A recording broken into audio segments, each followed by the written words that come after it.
Welcome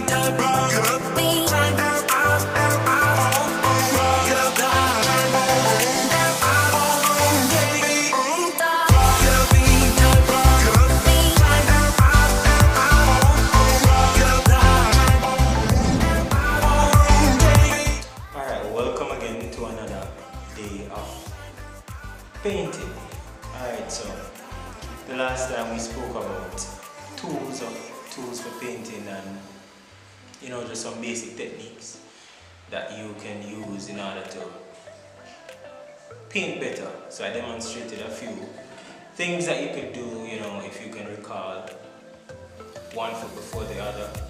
Yes, and if you're just watching this for the first time, you can go watch the previous vlog. So yeah, welcome. So for those of you who can recall that in the last video I was using white paint, and white paint is usually used, most persons use white as the premier layer of walls, and so therefore usually when it's a virgin wall, a wall that has not yet been touched, painted, yes, persons will usually use white paint in order to coat that, for that first coating. And that was basically what I was doing in the last video, and so therefore in this video today I'll be applying the first coat of the actual color. So it's actually the second coat, but it's the first coat of the actual color. Yeah, so today we are using blue, and as you can see, it's a boy.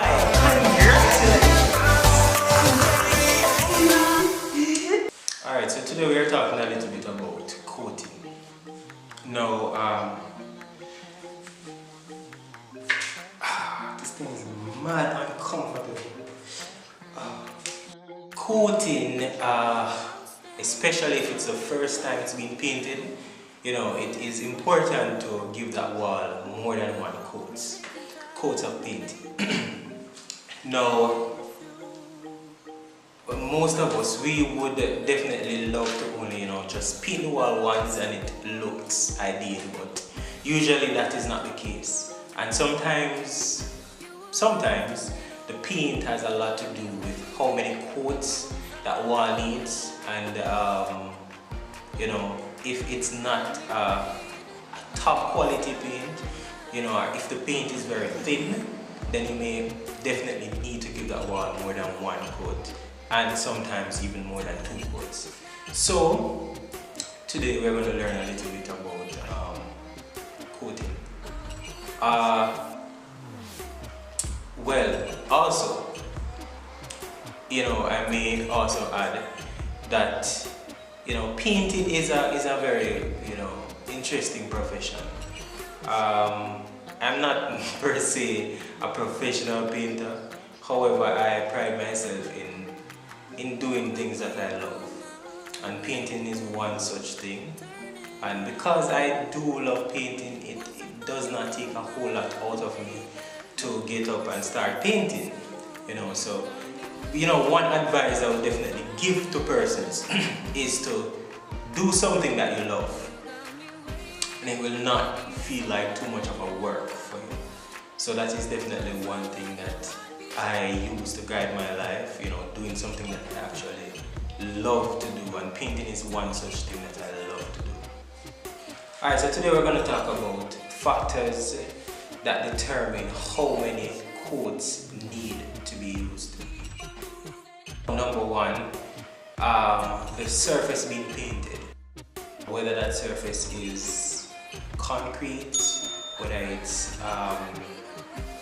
brick, whether that surface is wood, whatever the surface is, that would be a factor in determining how many coats needs to be used. Two, the quality of the paint. Now this is very, very, very important, and I cannot stress this too much. It is very important. The quality of the paint is a big factor in determining how many coats the wall needs to get. Now, if that paint is, Berger or BH or Everglow or Burgage or Beer or whatever, you need to first make your determination as to the quality of the paint. That is very important. So if the paint is of A1 quality, meaning that it is a thick paint, or if it's too thin, these factors will determine how many times you need to paint the surface. Number three, what's number three?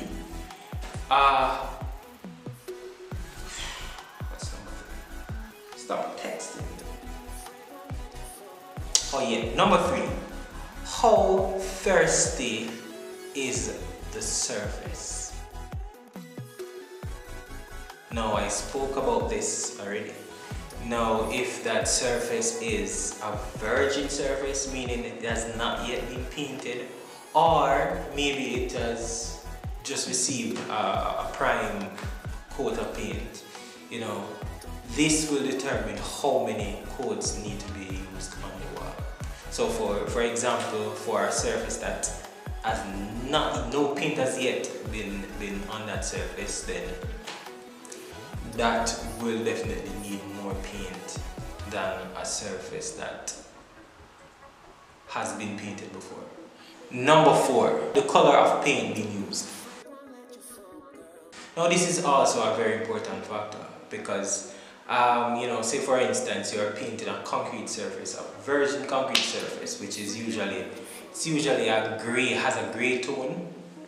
Now, for that, if you're going to use a light color paint, a cream, or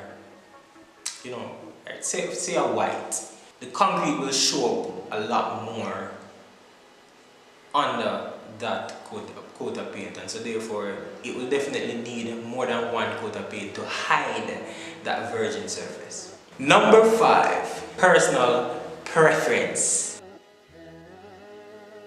Now, you may throw this out and say that this is not one, but for me it definitely is, because alright, say for instance you are going to paint, you're getting a job to paint somewhere, and you paint it, you're not painting it for your personal preference or for your personal purpose, it's for the person who is paying you to paint it. Now, you can paint a surface and it looks okay to you, like you could work with this, like I could work with this. But for somebody else, they see that nah, this wants one more coat of paint, and I mean, it happens all the time. Now, for a situation like that, as long as that person is buying the paint, then and they are paying you to paint it, then go right ahead and give it another coat of paint, and another coat of paint, and another coat of paint, if that's what they want. So yeah, it's personal preference. If it's what and you give it half coat of paint, not even one complete coat of paint, and you are okay with it, believe me, just work with it. It's you, it's what you want. Because there are some different kind of painting techniques that it doesn't even need to be a fully painted surface for it to be considered painted. So yeah, so these are the 5 factors that determine the amount of coat that needs to be on a surface. Alright, so thank you guys for watching another vlog, and I'll see you next time. Peace out. Didn't get a chance to say it loud.